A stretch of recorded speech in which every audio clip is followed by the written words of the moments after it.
La verdadera historia de Moisés.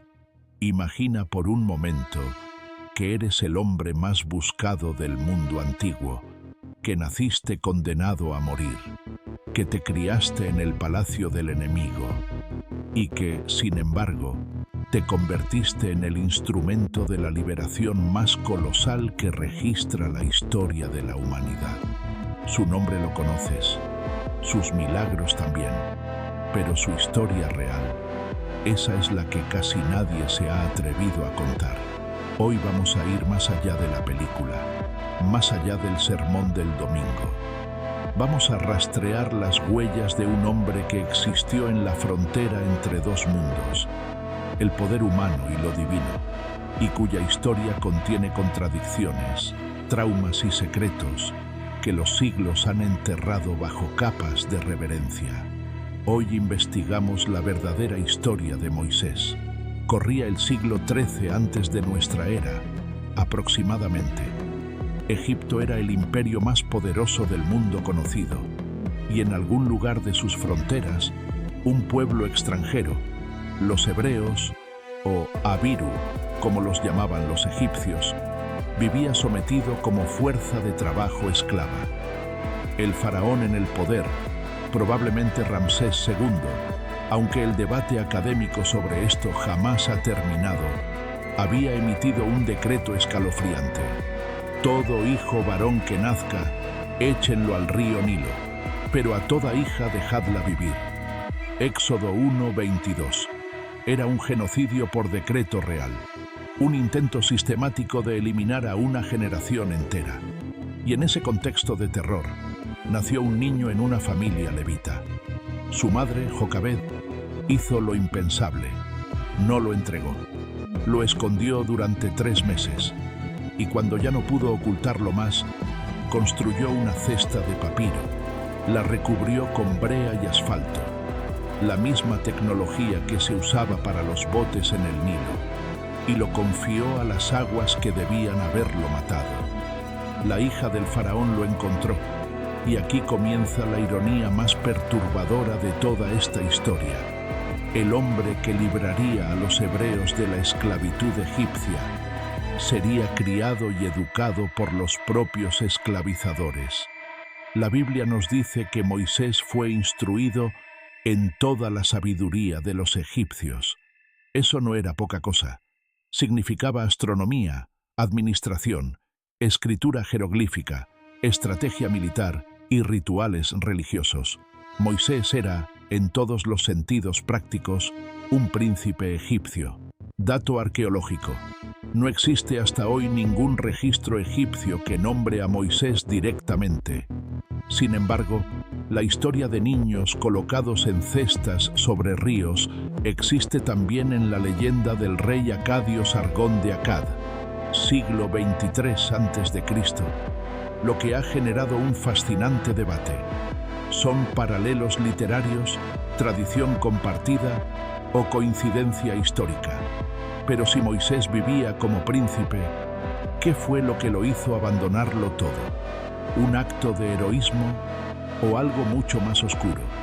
Moisés ya era adulto y un día salió a ver a sus hermanos hebreos. Los reconocía como suyos aunque vivía en el palacio, y vio a un capataz egipcio golpeando brutalmente a un esclavo. Lo que sucedió después no fue un acto de valentía calculada. Fue un impulso visceral, violento, irreversible. Moisés miró a uno y otro lado, y viendo que no había nadie, mató al egipcio y lo escondió en la arena. Éxodo 2:12. Moisés es un asesino. El texto no lo suaviza. No lo llama justicia divina ni legítima defensa. Lo llama lo que fue, un acto de violencia que cambió para siempre el curso de su vida.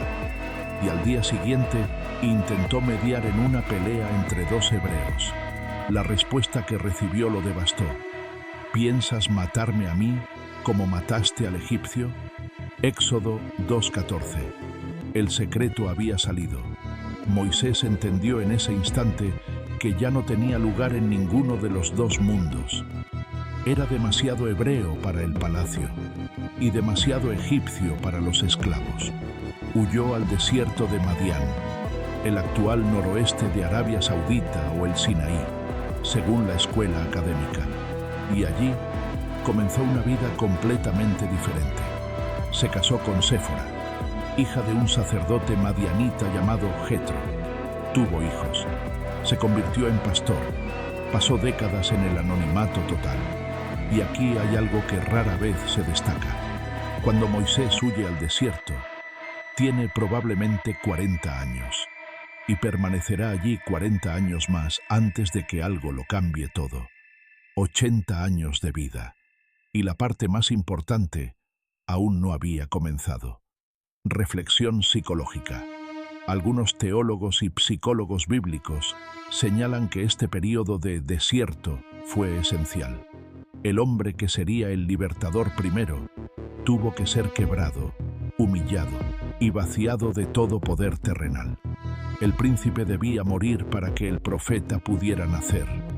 ¿Qué fue lo que sacó a Moisés del anonimato después de 4 décadas? Lo que ocurrió en esa montaña desafía cualquier explicación racional. Un día ordinario. Un pastor anciano cuidando ovejas en los alrededores del monte Horeb, también conocido como Sinaí. Y de repente, algo absolutamente extraordinario. El ángel del Señor se le apareció en una llama de fuego en medio de una zarza, y él miró y vio que la zarza ardía en fuego, y la zarza no se consumía. Éxodo 3:2. Hay algo en este detalle que los investigadores bíblicos consideran profundamente simbólico. Una zarza que arde sin consumirse. El pueblo hebreo llevaba décadas en las brasas de la esclavitud, sufriendo, ardiendo, pero no desaparecía. Era indestructible a pesar del fuego. Y desde esa zarza, Dios pronunció palabras que han resonado durante 3000 años. Ciertamente he visto la aflicción de mi pueblo en Egipto, y he escuchado su clamor. He descendido para librarlos de mano de los egipcios. Éxodo 3, 7-8. Pero lo que sigue es lo más humano y desconcertante de toda la historia. Moisés no quiere ir. Argumenta que no es nadie, que no sabe hablar bien, que nadie le creerá, que envíe a otro. Es una imagen lejos de la figura heroica e invencible que Hollywood nos vendió. Moisés es un anciano inseguro, con un pasado de sangre y décadas de silencio, al que se le pide que confronte al hombre más poderoso del mundo. Y sin embargo, va. Moisés regresó a Egipto, pero lo que le esperaba no fue una liberación inmediata. Fue un choque de voluntades que sacudiría los cimientos del mundo antiguo. ¿Qué dijo el faraón cuando lo vio entrar? Deja ir a mi pueblo. Esa fue la petición. Y la respuesta del faraón fue aumentar la carga de trabajo de los esclavos, no reducirla. Lo que siguió fue una escalada de 10 plagas que la tradición bíblica describe con detalle casi cinematográfico. Agua convertida en sangre, ranas, piojos, moscas, muerte del ganado, úlceras, granizo, langostas, oscuridad densa y finalmente la más devastadora de todas. Pero hay algo que los investigadores modernos han señalado con fascinación. Varias de estas plagas tienen una lógica ecológica en cadena. Una floración de algas rojas en el Nilo podría contaminar el agua, expulsar a las ranas, generar insectos, causar enfermedades en el ganado. Algunos científicos han intentado modelar este efecto dominó como un evento natural catastrófico, posiblemente vinculado a una erupción volcánica en el Mediterráneo. ¿Significa eso que no fueron milagros? En absoluto. Para el autor bíblico y para la fe de millones, lo milagroso no está reñido con lo natural. El misterio no está en el mecanismo, sino en el momento y en el mensajero. Y luego llegó la 10ª plaga, la muerte de los primogénitos, el golpe que rompió la voluntad del faraón. No hubo casa donde no hubiera un muerto. Éxodo 12:30.